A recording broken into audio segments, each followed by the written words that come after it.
Ụbọchị nke taa ana m echichi Ada dị ọra mma, Ada Itukumele Enyi, Adaba Ebe village. Ndị be anyị sị ka ha nye m ọnụ Ada dị ọra mma. So n'ọnya ka anyị na-eme n'ụbọchị nke taa.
Ọhaneze mara afa gị na onye bụ.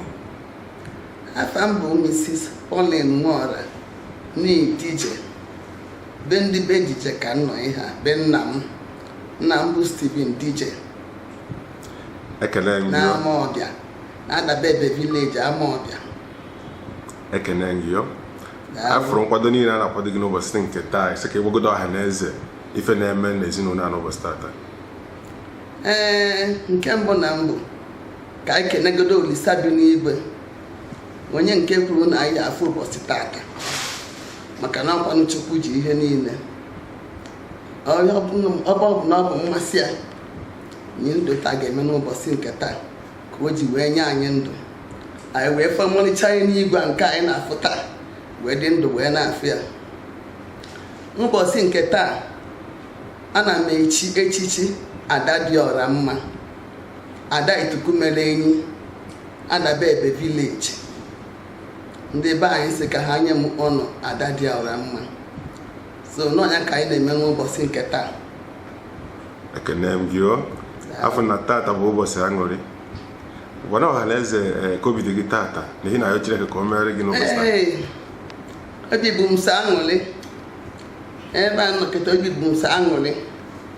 Mgbe na ya Chineke bi n'igwe, anyị na-akwadozi ka anyị jebe n'ebe ebe a ga-anọ wee chịkọ ihe niile ka o wee daba mma. Mgbe na-asị Olisa bi n'igwe na ife nna anyị ya bụ ka ihe niile a ga-eme n'ụbọchị nke taa ka ọ gata n'anya ya daba ka esi chọọ. Mgbe a ga-emechakwa ihe niile a na-eme, udo ntekwa anyị n'udo na ọṅụ n'ebe mpụ na anyị si pụta, ma ndị si ebe tere aka, ndị si ebe dị iche iche, ma anyị nwa na onwe anyị na-emekwa n'ihe eme, udo dịla anyị, ọ dịkwara ndị si ebe tere aka wee bịa. Onye ọbụla ewekwara ife ọma nakwuru ndị bie n'ezinụlọ ya, onye bụ ihe anyị na ya Chukwu na-ayọkwazi ya ogologo ndụ na arụ isi ike n'isi anyị niile ka ọ na-adị. Anyị kene Chineke. Ekene m gị. Afọ m na ya ọ na ịbụ mmanya ịbụ nkwụ elu ọ na ịbụ ana ịdị na saịtị wee na-asị na ọ ga-adị gị na mma wee na-asị na mba niile unu na-agbala maka mmemme asịnsị ihe niile etinyere ọ bụ okwu ọnụ ọpụta ma ọ bụ mgbagharị ọ bụ ego na Jehova ga-akwụghachi gị majikwu majina Jizọs. Amen. Wee na-asị na ọ ga-adị ka aja ka unu chụrụ n'ezinụlọ a imesa mmemme anyị ga-afụ ihe dị iche ife dị mkpa na ndụ gị na-enwetabeghị na ụwa Jehova ga-esi na mmemme a wee mezuoro gị na Jizọs. Amen. Mgbe na-ekenekwe Chineke n'isi ụmụnne m niile ndị nke ọ bụ mmasị fa na ife niile ọbụla ga-eme n'ụbọchị nke taa na a ga-eme ọ gaa n'udo na ọṅụ. Ha ncha niile pụtara n'ikem wee kwudolu m ka e wee na-eme ihe ọbụla a na-eme taa.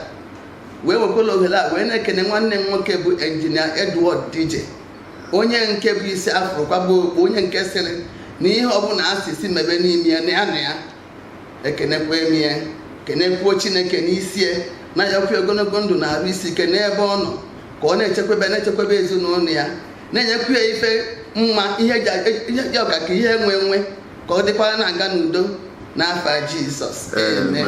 Ekene m gị.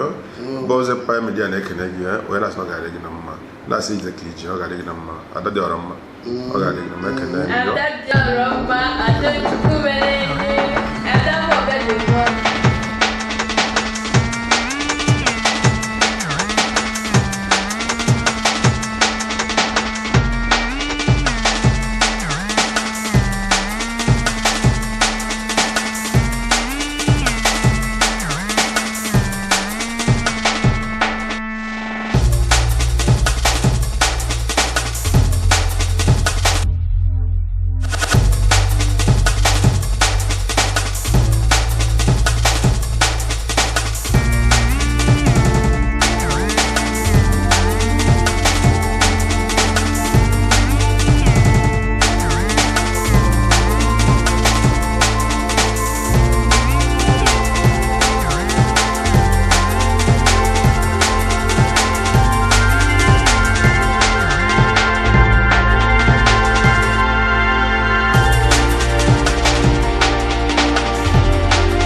Anybody that is being spread here belongs to the entire village, not to the person, please.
na-ewe Isaka.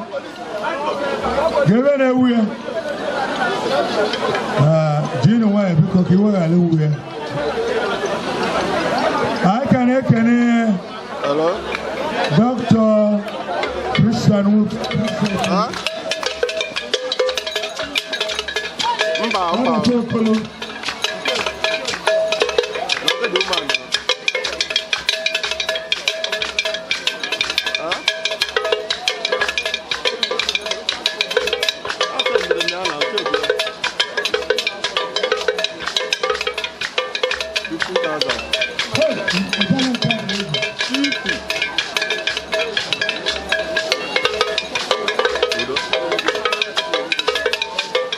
problem. Isaka,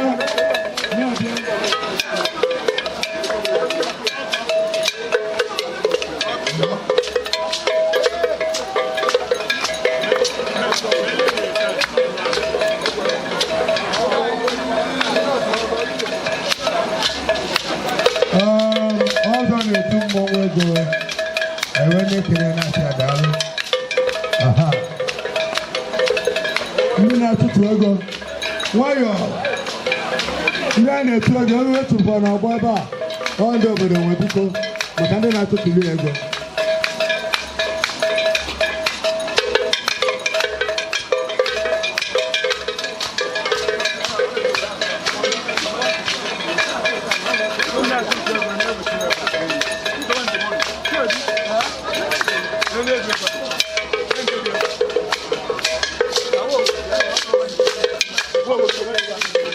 I ain't going to go on the ball.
Anabata, our Reverend Father Jerome Okafor for St. Pedro Parish, Amaga. Father, you're highly welcome. And to go, Father, we are here on Anna. We are going to get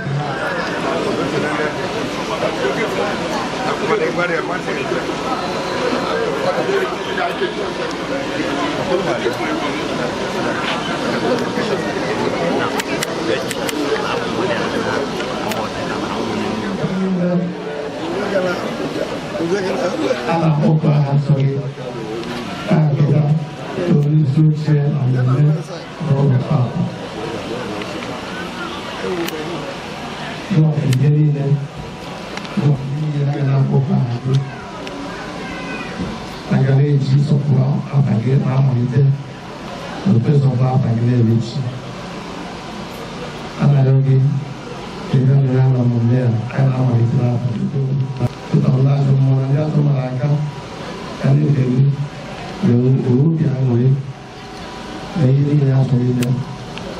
The Lord, because I can handle. Now, two men, I believe in Colombia.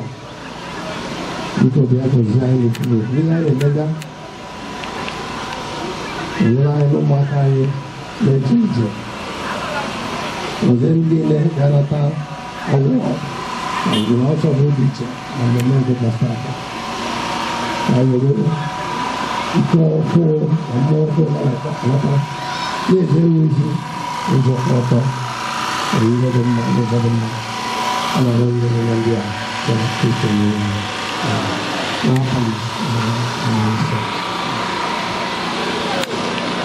I can Reverend Father Jerome Okafo, Parish Priestess, Edward Catholic Church, and I see her.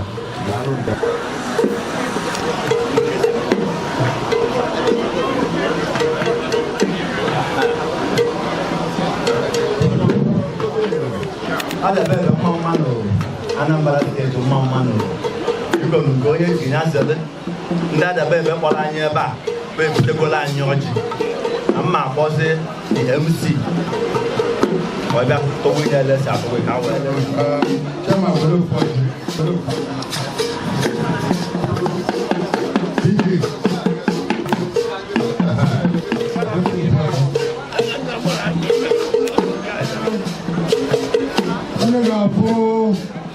Honorable member, right, Honorable Sir Dr. Chukuma Paul Sokoye, Gona Batanako, Nada Bebe, Adinije, Morgana, Tonia, Odom Globo, Munday, Nasagan no, Adura Philip. Nukumar Walker.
Dịkwa ọzọ. Ndị bụ ọzọ. Bẹ́ẹ̀ ni napụta ndị ọkụkọ. Gere ụmụaka bọọlụ.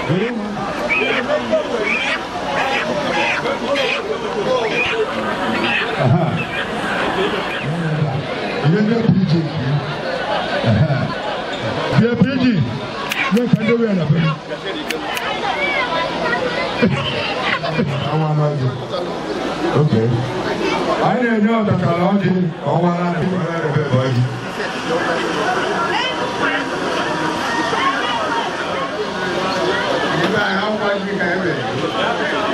Ọjị ọrụ, ọjị na-egosi na anyị butere n'ọrụ.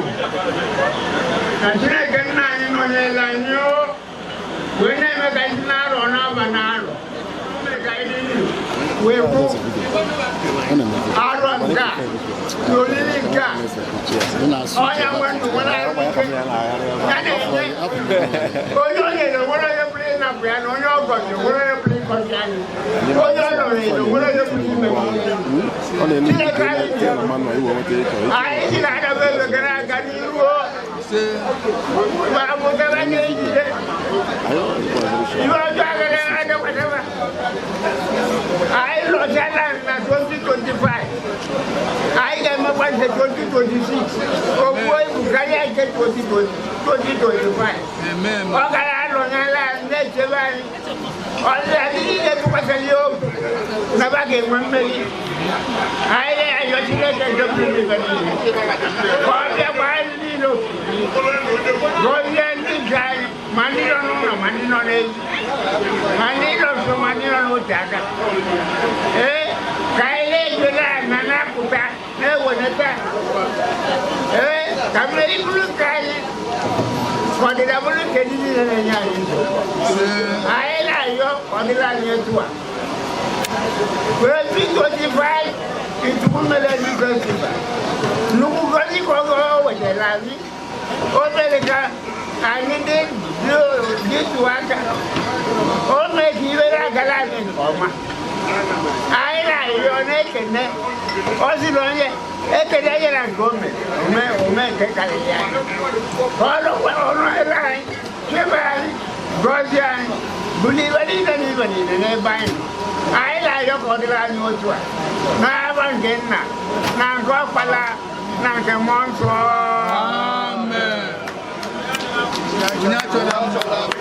Onye ọtọchara afọdere ọwụ ọzọ ọtọchara ebe ebe niile 19 years of age.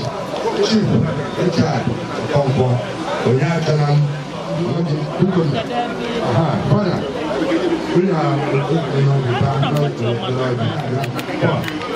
onye promote ngwa chairman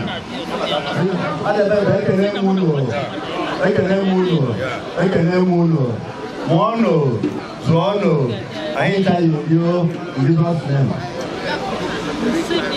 Right Honorable Ọzọ Pius Okoye, Deputy Anambra State Assembly, ana m ekele. The parish priest nke Enuwọdụ Parish Amawọja ana m ekele.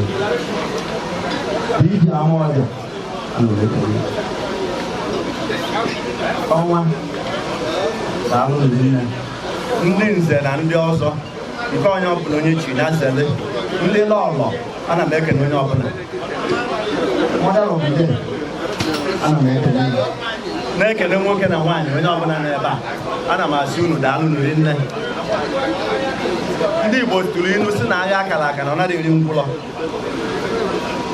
Mgbe nwadị a na mụ enyi m nwoke nwaanyị nna ahụ makpọrọ m sị m na-adaba ebe si na mmemme ebe chairman tata maka ndị amara nne abụ nwa dị ala n'elu ọdụ igwe igwe adọrọ m ọdụ ego na-amụ ya eji m osisi n'ezi okpochi eji m ana ana enwere ihe onye mere n'obodo a so agbaghị ya sị na ọ na-aga ọsọ chụọ nwa dị be nne ya na okwu ihe enwere m 5 occasions today mana echere m ha nchadebe ebe a anọ m ebe a ka eji asịrị taa wee na-asị na o juru m afọ ka unu si ka m bịa manyere unu n'elu unu ibe a maka ibe a na-eme taata bụ ihe eji ama ndị ọdịbe ndị Ituku mere enyi festival bụ ibe ụmụazị tosiri ije na-amụta ibe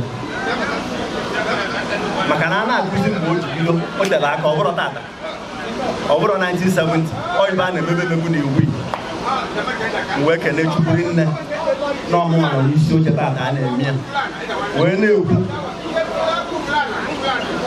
na mmemme Ista emechere gosiri mgbe ite n'ọnwụ Kraịst ya na ihe ọbụla anyị emeta aka ọ gaa ọfụma onye ọbụla bịara ebe a bịara n'udo na ọṅụ mgbe anyị arapụ ebe a jere ebe anyị dị iche iche Chukwu ya agọzi ọgba ọpụpụ anyị edozigozi nke mbata anyị wee na-asị na ọ ya dụrụ nwoke mma dụrụ nwaanyị mma ibe a na-ahụ egwu ibe nji na-asị ka a na-akụziri ụmụazị bụ na mgbe anyị dị obere iruo na ana onwe ebe a na-abanye abacha gụọ iruo na ịsachala onye ya ata n'aka edewelu mana ụmụazị akụziri ibe kịta aba palna nkata nwalitere na dị ụtọ na-enwere ka esi azụrụ mmadụ na ebe dịka omenala anyị si wee dị wee na-asị na ọ ya dụrụ anyị mma unu mana anyị ebidozi mgbe ojigosi maka na abịa ma ebe a bụrụ uche na 2 hours ka mama m emiti dị mmenụ nwaanyị nwa wee na-asị na ọ ya dụrụ anyị mma n'afọ Jizọs Kraịst nwa anyị biko ama ndị ọzọ agbapụ ya ọsọ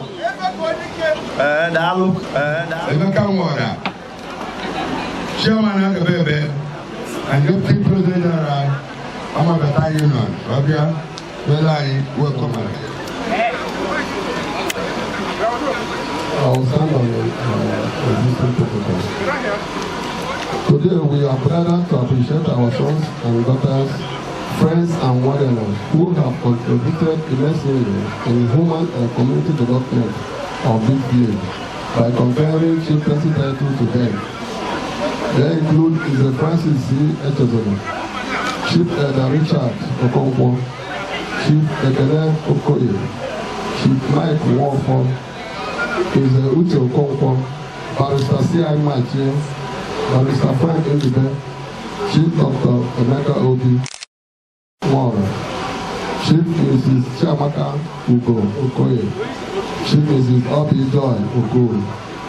It is our pleasure, it is our wish also to remember our fallen heroes who made remarkable impact in this village in the presence of also T. Dr. Nwekodo, Chief Stephen Okeke Oyego, and Mr. Francis Odomekun. We equally remember and appreciate Chief Richard Okonkwo, Otto Adabebe, and Nnobube Meg Nwofo Isikamani. I want to use this medium to remind all our award recipients that to whom much is given, much is also expected. Though we have felt your impact so far, but we still want to appeal that this award will ignite you to enlarge your boundaries to do more.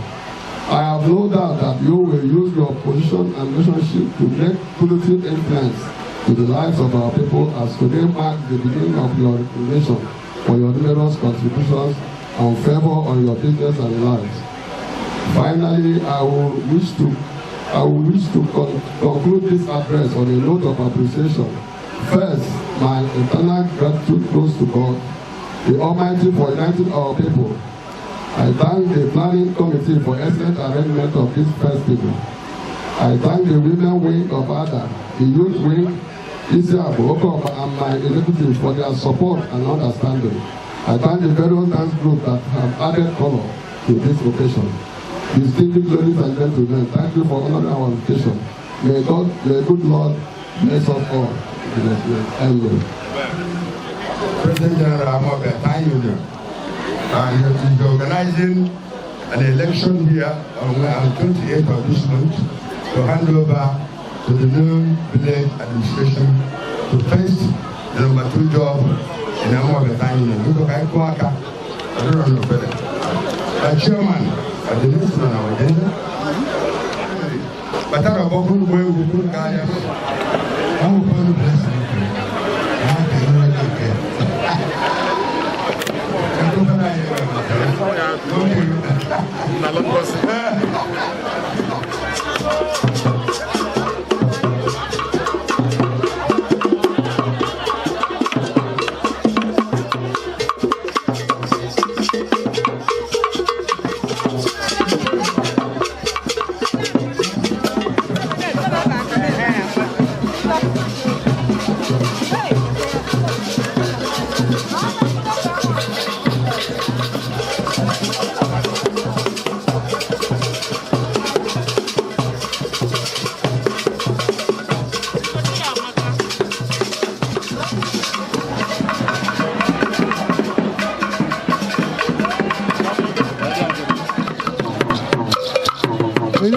Obere. You know, no, Mike, we're not going to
Five minutes more. Ana tukwa na ego na egwu a.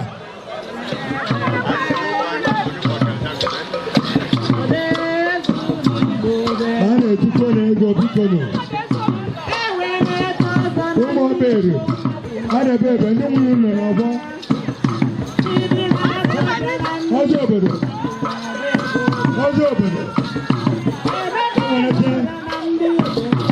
Ndị na-atụtụ ego. Eweneta ọzọ anyị na-ekele ya ọzọ nwere laịsensị ọ bụrụ nke ndị gọọmenti na-abụ nke a bụ dibịa omenala ka ọ na-eme adadara mma pụọ ụgbọ adadide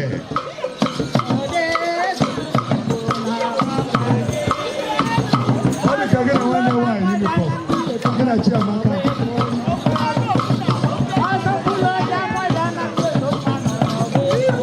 Ada Chinamako.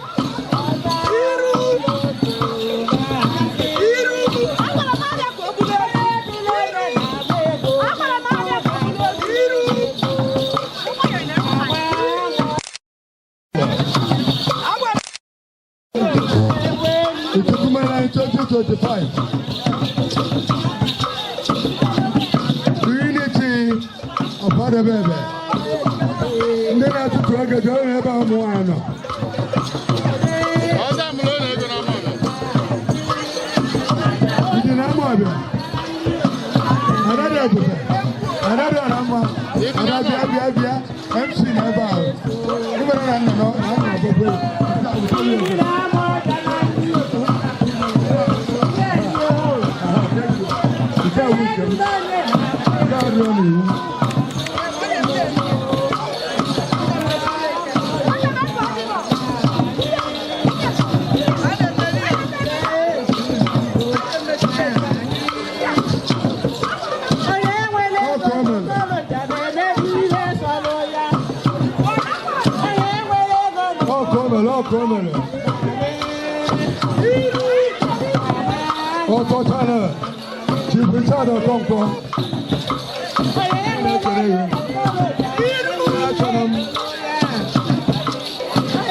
Ladies and gentlemen,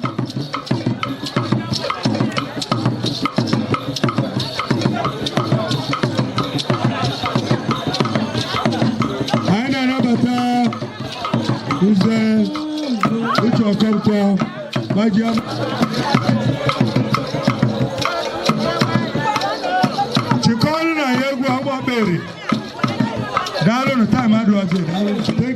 you. Over.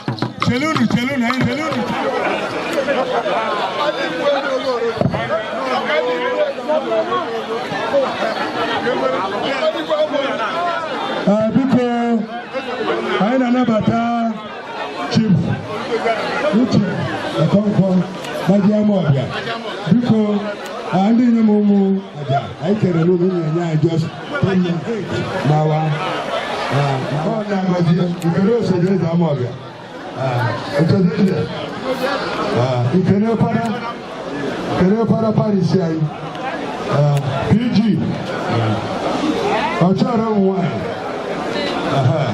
Ọchara ụmụ nwanyị. Ada alụbara nwanne nwanyị. Ọnwa na-ege. Barista. Nga. Bịa ma abụọ na biko. Anyị ga-enye nna ya. Rapụ Chukwu. Nze. Akara ya. Sudah Samuel. Auto mana? Gani mana Obiora? Ya.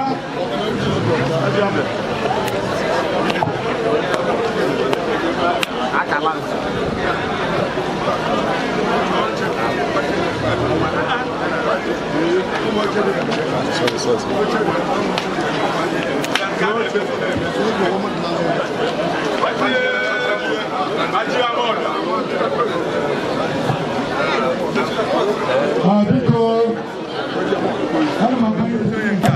By this time around, go Chief Richard Okonko, Papa Barista Okonjo Okonko, Onwanebe. I very recognize that people of the challenge and the record. People, Chairman, who present the menu. Chief Richard Okonko, look at the chairman, Tata, now and that, baby. I look at the singing. It was the very hard. Ada bebe wene chanya ne wo bude tata duko nye osha na ada bebe otuto na ngozi ya du Jesus Christ na nye mani awena abase chama bia chama na na ejizi la wene nye omulu ila kala no mama iye tu wene lo de na nda ada bebe wo bude le kwenye la no du mo to chala ada bebe ana yo kwachi nenu onye kwuru ngono nenu ndola ka ana mbudila na aka do ko tochala ye wa ko se tupike o we ne le ba bu sigi we na ra ai we na ni sigi be na abanda da be baka edizo na sandi so Kuona aka onye kwa Nekene ada bebe nine nandi kwadola ada bebe nine maka onyinyo ku kichine kenyele munwa onye wana enye ndu na enye aru ike na enye odimma onye onyere oge onwere enwe ike inye ya onye onyere onwere bule na piani onye ogogo onwere bule kopiani onye ololo onwere bule megide ai kele tele me kele chineke no ko joy do numa na lunga ga no me kali na kularo kana yale eja uwizi wele uwizi kati wele uwizi bide uwizi na abangela na go para na ke bonto aga wele 40,000 naira wene kene 40,000 naira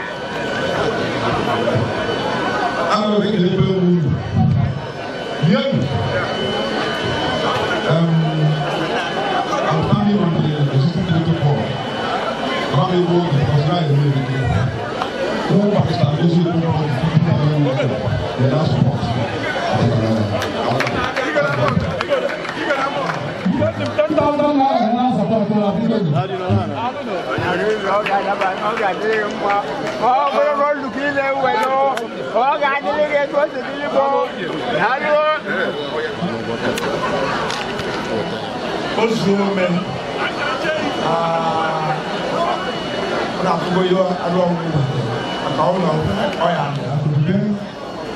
One time, House of Assembly aspirant under People's Democratic Party (PDP) in Awka South 2. One of the English aspirants in Amobia.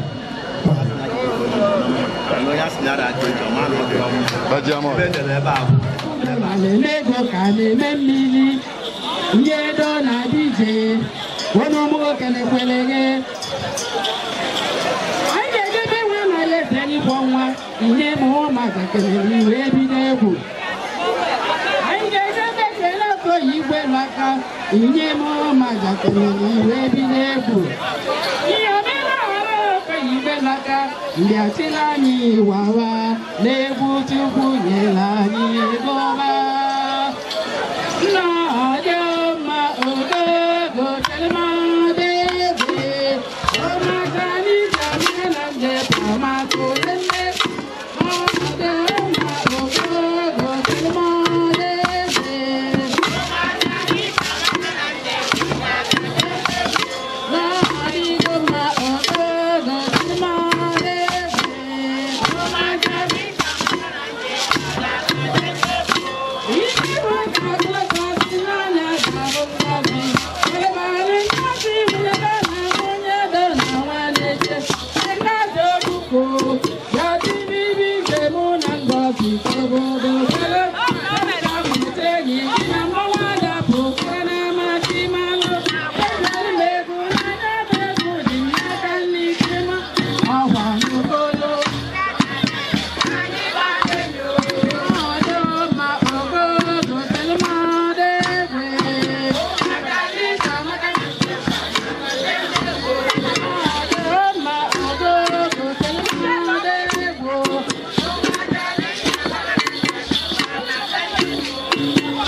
Bishop.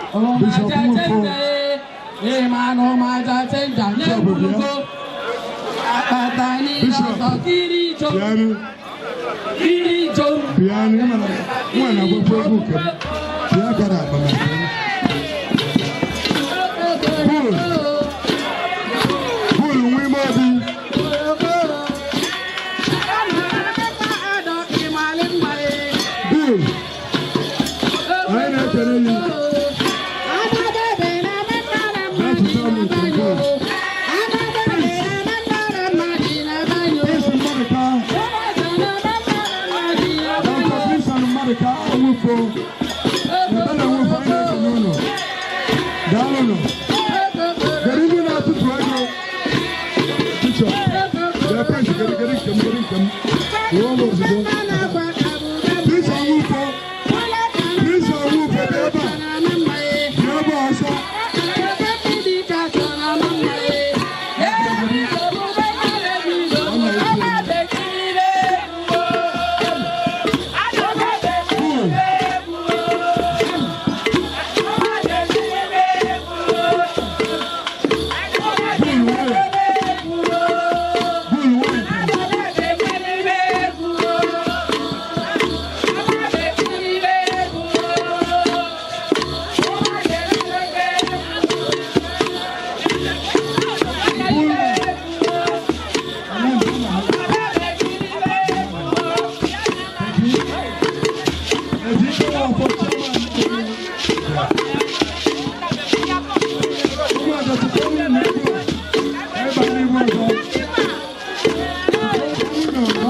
Daha da güvenli, aynı orada geçin diye çiçek.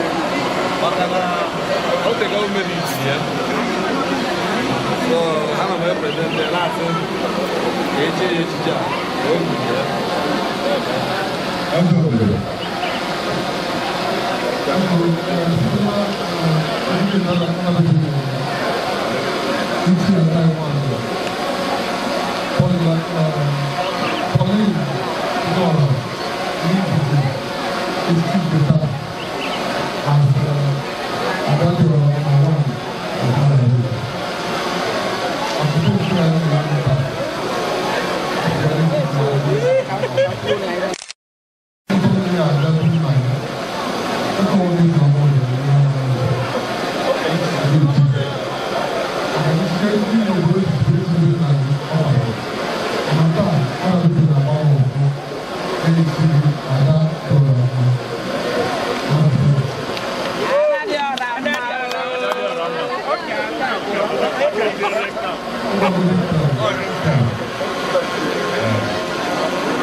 our ability will comment. Onye ebe m na anyị ga-asị Adabebe wee adị na mma. Anyị ga-eji 30,000 naira wee kere ebe. Ebe na nwụfọ 30,000 ọkụrụ aka. Bisha Ruba now, another country.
My beloved sister, whom I'm well pleased. Very sure. I'm telling you.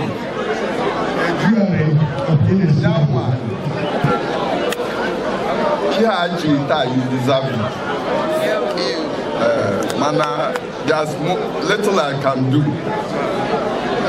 Because here, man, I just paid my widow's mite. 50,000.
Praise the Lord. Praise God.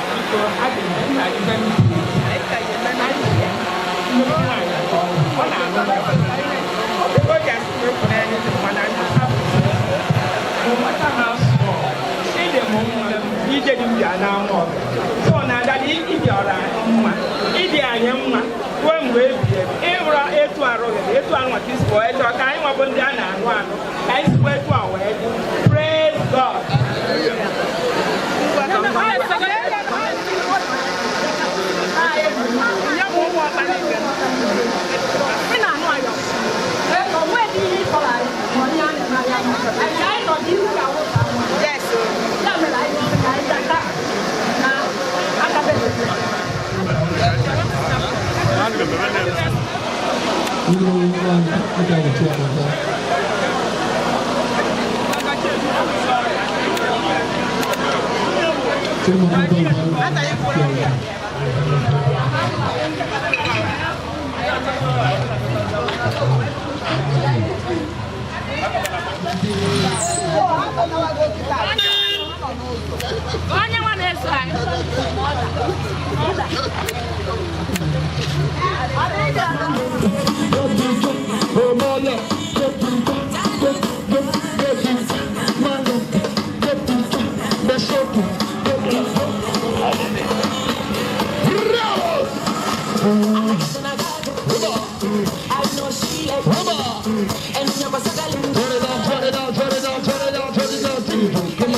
Alright, we're going to the cake in the name of J-E-S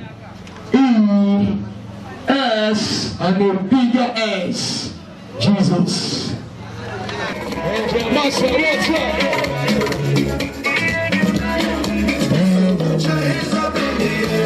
everybody, let's go. Listen up.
So I know that and you're going there.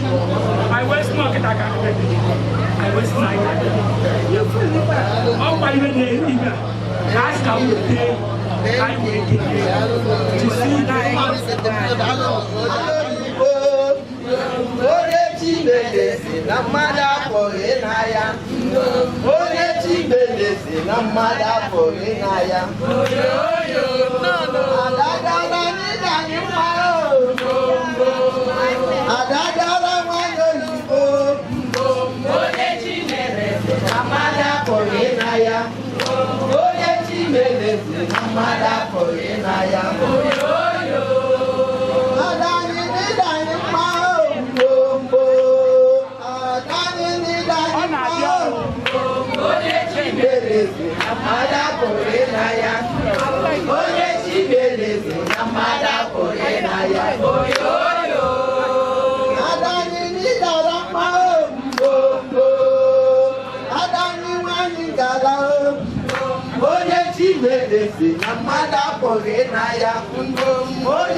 Oracle DJ Sunshine.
If you know, you know. The colors and pounds. And then you're running song. Now you know. Listen now. Never get a book. Forget what I know that. How much is money? Golden money. Bring your money.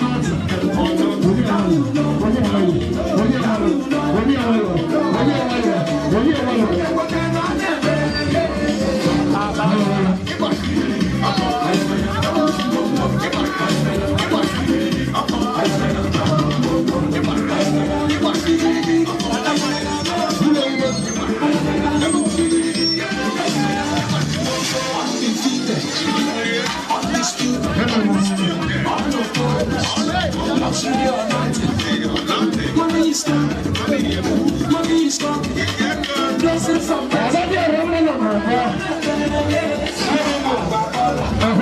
How much is money? Bring your money. Now you know. Now you know. Listen.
La